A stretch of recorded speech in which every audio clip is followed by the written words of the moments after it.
Hello my name is Abhay, welcome back to my YouTube channel. और आज हम बात करेंगे यूजीसी नेट इंग्लिश लिटरेचर का क्या सिलेबस है, कौन कौन इसके लिए एलिजिबल है, क्या एलिजिबिलिटी क्राइटेरिया है, पेपर 1 का भी सिलेबस डिस्कस करेंगे। तो चलिए शुरू करते हैं इस वीडियो को बिना किसी देरी के, अच्छे समझते हैं। सबसे पहले हम समझ लेते हैं क्वालिफिकेशन आपके पास क्या क्या होनी चाहिए। तो भैया मास्टर्स आपके पास होना चाहिए जिस भी सब्जेक्ट में आप क्वालिफाई करना चाहते हैं यूजीसी नेट एग्जाम को। सबसे पहले देखिए जरा क्वालिफिकेशन क्या है, मास्टर्स होना चाहिए आपको। तो इंग्लिश लिटरेचर एग्जाम देने जाना है, नेट क्वालिफाई करना है उसमें, तो आपके पास मास्टर की डिग्री होनी चाहिए, ठीक है। या फिर आप मास्टर्स में अपियरिंग भी हो सकते हैं, ये भी एक ऑप्शन है आपके पास। कूल, ये बात समझ में आती है। सर ये मास्टर्स में मिनिमम क्या परसेंटेज होनी चाहिए, मेरे पास कितने मार्क्स होने चाहिए वो समझ लेते हैं। तो मिनिमम मार्क्स रिक्वायर्ड कितने आपके पास मार्क्स होने चाहिए, तो जनरल ईडब्ल्यूएस के पास होने चाहिए 55% मार्क्स। बाकी और कैटेगरीज में जैसे OBC, NCL, SC, ST, PWD, third gender में यहां पे आपको 50% से आपका काम चल जाता है। तो ये भी हम लोगों ने समझ लिया, 55% जनरल ईडब्ल्यूएस के लिए, बाकी सारी कैटेगरीज के लिए 50% यानी 5% का रिलैक्सेशन मिल जाता है। कूल, ये बात समझ में आती है। अब हम बात करते हैं फाइनल ईयर स्टूडेंट्स के बारे में। ये कुछ बड़े ही चमत्कारी प्यारे समझदार बच्चों के बारे में बात कर लेते हैं जो मास्टर्स में रहते हुए ही इस एग्जाम को दे लेते हैं और इस एग्जाम को क्वालिफाई कर लेते हैं, उनके बारे में। तो पहले तो मास्टर्स में अपियरिंग हैं अगर आप, तो आप इस एग्जाम को दे सकते हैं, आप एलिजिबल हैं, ठीक है, ये समझ में आता है। अब ये प्रोविजनल एलिजिबिलिटी है आपके लिए, मतलब जब आपने, मान लीजिए मैं मास्टर्स में हूं अभी और मैंने मास्टर्स में एग्जाम दिया और मैंने नेट क्वालिफाई कर लिया, ठीक है, समझ में आती है बात। पर जब मैं पीएचडी के लिए एनरोल करूंगा या मैं फर्दर कुछ भी प्लान बनाऊंगा, तब मेरे पास मेरे मास्टर की डिग्री कंप्लीट होनी चाहिए, ये कहने का मतलब है। यानी कि अभी तो कर लिया क्वालिफाई, पर जब भी मैं कुछ पीएचडी में एनरोल करूंगा या कुछ भी स्टेप लूंगा अपने नेट के रिगार्डिंग या अपने जेआरएफ के रिगार्डिंग, तब मेरे पास मेरे मास्टर की डिग्री जरूर होनी चाहिए। इसीलिए भैया प्रोविजनली एलिजिबल हैं आप, ठीक है। Must complete degree with in 2 years, तो 2 साल के भीतर आपको अपनी डिग्री कंप्लीट कर लेनी है। फॉर जेआरएफ और पीएचडी के लिए 1 साल के अंदर ही कंप्लीट कर लेनी है, ये हमें समझ में आता है अच्छे से। चलिए कूल, उसके बाद हम बात करें एज लिमिट क्या रहती है, क्या एज लिमिट रहती है। तो देखो यूजीसी नेट के लिए तो कोई एज लिमिट नहीं है, आप 25 के हो या 55 के हो, लेकिन आप 25 को या 55 के हो, सबके लिए एलिजिबल है भाई, कोई भी नेट का एग्जाम दे सकता है। लेकिन अगर बात करें जेआरएफ की, जहां से स्कॉलरशिप आती है, जिसका लालच रहता है, जिसकी जो पैसा जो हमारे पास आता है गवर्नमेंट से, उसके बारे में बात करें, जेआरएफ के बारे में बात करें, तो आपकी मैक्सिमम जो लिमिट है वो है 30 ईयर्स, 30 साल लिमिट है भैया। 30 साल के अगर आप हो गए, उससे ऊपर अगर आप जब भी नेट क्वालिफाई करेंगे तो कभी भी जेआरएफ नहीं माना जाएगा, हमेशा नेट ही माना जाएगा, तो आपको स्कॉलरशिप नहीं मिलेगी। तो 30 से पहले दोस्तों जल्दी से जल्दी क्वालिफाई कर लेना है। लेकिन कुछ रिलैक्सेशन भी है, वो भी मैं समझा देता हूं आपको। जैसे 5 साल का रिलैक्सेशन मिलता है किस किस के लिए, वुमेन्स के लिए, एलएलएम फोर्सेस के लिए, और कुछ ओबीसी सीट्स के लिए मिल जाता है 33 ईयर्स में अगर आप जेआरएफ कर लेते हैं। तो इस तरह से कुल मिला के समझा जाए तो जनरल वालों के लिए 30 साल से पहले कर लेना है, समझ में आ रहा है जेआरएफ। और ओबीसी के लिए 33 साल से पहले, बाकी 5 साल का रिलैक्सेशन यहां पे मेंशन कर दिया है, ठीक है, ओके कूल। चलिए एज लिमिट के बारे में हम लोगों ने बात करी। अब एज लिमिट असिस्टेंट प्रोफेसर के बारे में बात कर लेते हैं। तो कोई एज लिमिट नहीं है, जैसा मैंने आपको बताया, नो एज लिमिट। जब भी आपका मन करे, जिस दिन आपको लगे, बोले आज जागे, आज सवेरा करना है, आज नेट क्वालिफाई करना है, तो उसी एज में नेट क्वालिफाई करिए, आराम से करिए, ठीक है, कोई दिक्कत की बात नहीं है। 4 ईयर यूजी डिग्री, अब देखो हम सब जानते हैं कि भाई पहले से जो रूल्स थे वो चेंज हो गए। अब यूजी डिग्री 3 साल की नहीं 4 साल की होती है। अब इसे में इस हिसाब से क्या किया जाए, तो 4 ईयर यूजी डिग्री आपकी, बैचलर्स में भी आप एलिजिबल हैं, बैचलर्स में भी एलिजिबल हैं आप यूजीसी नेट एग्जाम के अंदर बैठने के लिए, यूजीसी नेट एग्जाम देने के लिए। पर eligible for JRF PhD with 75% marks. कितने आपको मार्क्स चाहिए, 75% आपको मार्क्स चाहिए अगर आप 4 साल वाला यूजी करके आए हैं, ठीक है। No eligible for assistant professor. तो इसमें 3 कैटेगरीज होती हैं। क्या क्या कैटेगरी होती हैं हमारे पास, होती है नेट, जेआरएफ और पीएचडी ओनली। तो आप फर्स्ट और थर्ड के लिए क्वालिफाई कर सकते हैं, पर जो बीच वाली जो सेकंड है उसके लिए आप क्वालिफाई नहीं कर सकते हैं, ठीक है, 4 साल वाले। ओके देन, तो ये वो सारे के सारे एलिजिबिलिटी क्राइटेरिया था जो मैंने आपके साथ डिस्कस कर लिया। अब हम लोग बात करते हैं कुछ नेक्स्ट पॉइंट की। सबसे पहले हम समझ लेते हैं एग्जाम पैटर्न कैसा रहता है, उसके बारे में हम लोग बात कर लेते हैं। देखो कैसा एग्जाम रहता है ये तो समझ लो, ठीक है। देखो जरा, पेपर 1 और पेपर 2 दो पेपर आपसे पूछे जाते हैं। अब सर ये पेपर 1 क्या है, तो पेपर 1 है हमारे पास general teaching and research aptitude. ये जो पेपर है ना वो सब लोगों के लिए कॉमन रहता है। मतलब जैसे मैं इंग्लिश का स्टूडेंट हूं तो मैं भी ये पेपर 1 दूंगा।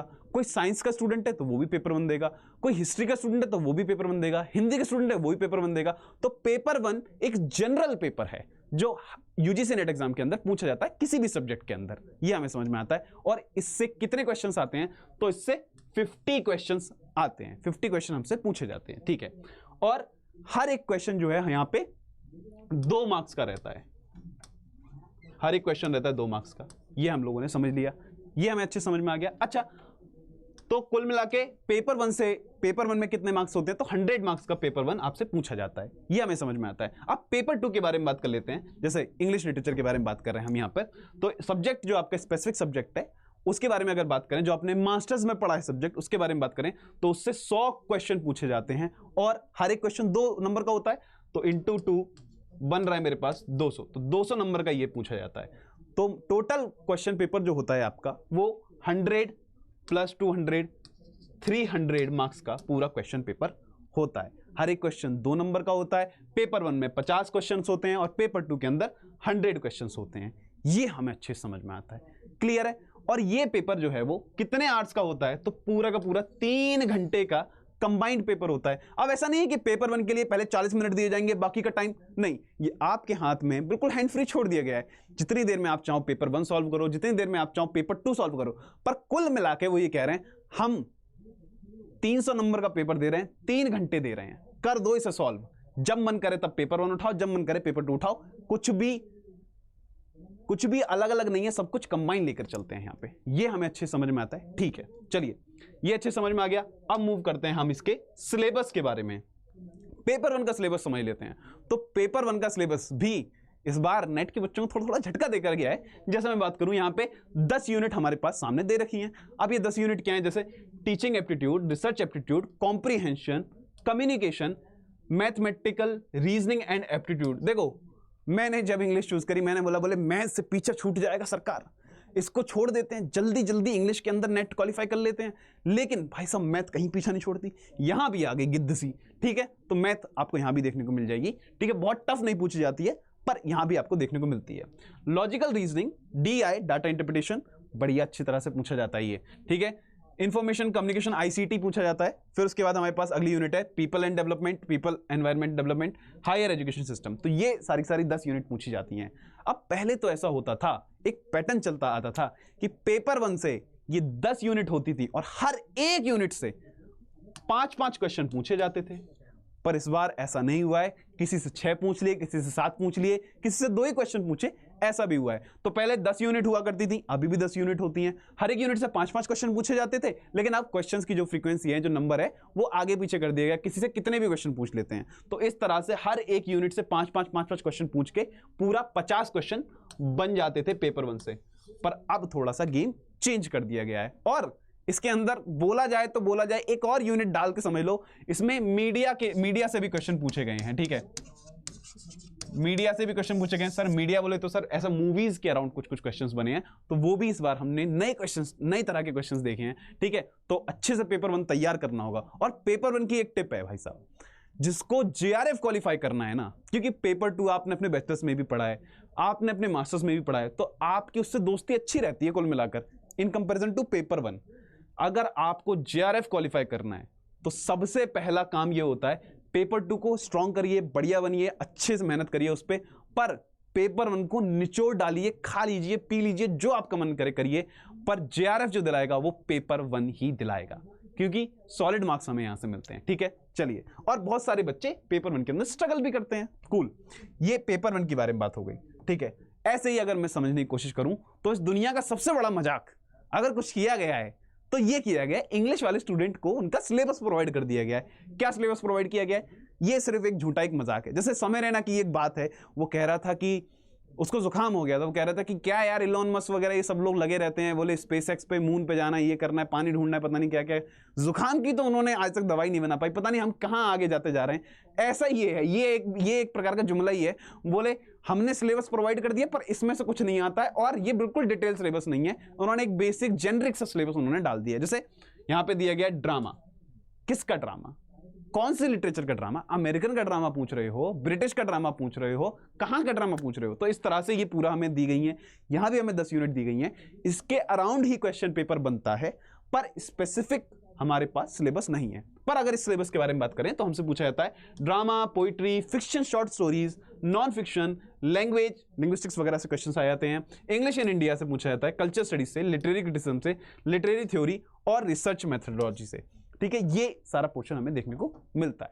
अब अगर बात करी जाए, इसे ब्रेक डाउन करा जाए तो भैया काफी सारी चीजें हैं। जैसे यहाँ पे ड्रामा लिखा हुआ है सीधा सीधा, तो ऐसा नहीं होता है। ब्रिटिश लिटरेचर से क्वेश्चंस बनते हैं, पोस्ट कॉलोनियल लिटरेचर से क्वेश्चंस बनते हैं, इंडियन लिटरेचर से क्वेश्चंस बनते हैं। इंडियन लिटरेचर में भी कई सारी कैटेगरीज हैं, जैसे दलित से क्वेश्चन बनते हैं, इंडियन थिएटर से क्वेश्चन बनते हैं, इंडियन एस्थेटिक्स से क्वेश्चंस बनते हैं, ऐसे कई सारी चीजों से क्वेश्चंस बनते हैं। तो ये है कंप्लीट पूरा का पूरा, मैंने आपको समझाया, ये सिलेबस रहता है आपका।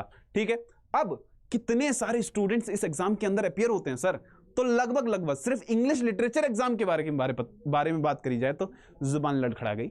इंग्लिश एग्जाम के बारे में अगर बात करी जाए तो लगभग 90,000 स्टूडेंट्स जो है हर बार फॉर्म को फिल करते हैं, जिसमें से 50,000 स्टूडेंट्स ही हर बार 90 के स्टूडेंट्स फॉर्म फिल करते हैं, जिसमें लगभग 54,000 स्टूडेंट्स एग्जाम के अंदर अपियर होते हैं। और जो नेट की एलिजिबिलिटी क्राइटेरिया है कि मतलब इतने बच्चे क्वालिफाई होंगे, सॉरी एलिजिबिलिटी करेक्ट कह रही हूं, कि जितने बच्चे इसमें क्वालिफाई होते हैं नेट के लिए, तो वो 6% ऑफ दिस 6% ऑफ 54K इतने ही बच्चे क्वालिफाई होते हैं। जो भी मास नंबर होता है उस मास नंबर का 6% ऑफ द स्टूडेंट्स क्वालिफाई करता है इस एग्जाम को नेट के लिए। और जेआरएफ के बारे में बात करें तो जेआरएफ के लिए सिर्फ 6% में 1% स्टूडेंट हैं जो जेआरएफ क्वालिफाई करते हैं। तो समझ रहे हो, काफी टफ है मामला, लेकिन टफ छोड़ेंगे नहीं, सब इजी बना के छोड़ेंगे, सब अच्छे से कर लेंगे कवर। ठीक है, क्योंकि मैं लेकर आ रहा हूं आपके लिए एक बहुत ही प्यारी सी अच्छी सी खुशखबरी। इस मंडे से अपन लोग शुरू कर देंगे, क्या शुरू कर देंगे, पेपर 1 बहुत सॉलिड तरीके से पेपर 1 की क्लासेस शुरू करेंगे, और पेपर 2 जो मैं इंग्लिश लिटरेचर पढ़ाता हूं उसकी क्लासेस शुरू करेंगे। रोज लाइव लिया करेंगे, सब कुछ बढ़िया से अच्छे से कवर करेंगे। ओके गाइज, आई होप आपको मजा आया होगा इस वीडियो को देख के। जो भी आपके डाउट्स होंगे वो सबके सब सॉल्व हो गए होंगे, मैं ऐसी उम्मीद करता हूं। अगर कुछ भी रह गया तो मुझे कमेंट्स करिए, मैं वहां पे आपका आंसर कर दूंगा। और फिर भी आपको लग रहा है सर अभी भी कंफ्यूजन है, अभी भी कुछ क्वेरीज हैं, तो मेरा ये टेलीग्राम चैनल है, इसको आप जाके ज्वाइन कर लीजिए। मैं इस पे जो भी लाइव सेशंस लेता हूं उसकी पीडीएफ डालता हूं, आपके लिए क्विज बनाता हूं, क्वेश्चंस बनाता हूं, मेरे पर्सनल नोट शेयर करता हूं, और ये सब कुछ फ्री है। तो जाओ जाके ज्वाइन कर लो, किस चीज का इंतजार कर रहे हो। और पर्सनली डिस्कस भी करता हूं, टेलीग्राम लाइव भी लेता हूं, जो कर सकता हूं भाई अपने एंड पे बैठ के आप लोगों से कनेक्ट करने के लिए वो सारी चीजें करता हूं, तो जाके से जुड़ सकते हो। ठीक है, bye bye guys, take care, और आप अपन मिलते हैं नेक्स्ट वीडियो के अंदर। एंड प्लीज एक रिक्वेस्ट है, don't forget to like, share and subscribe please. Bye bye guys.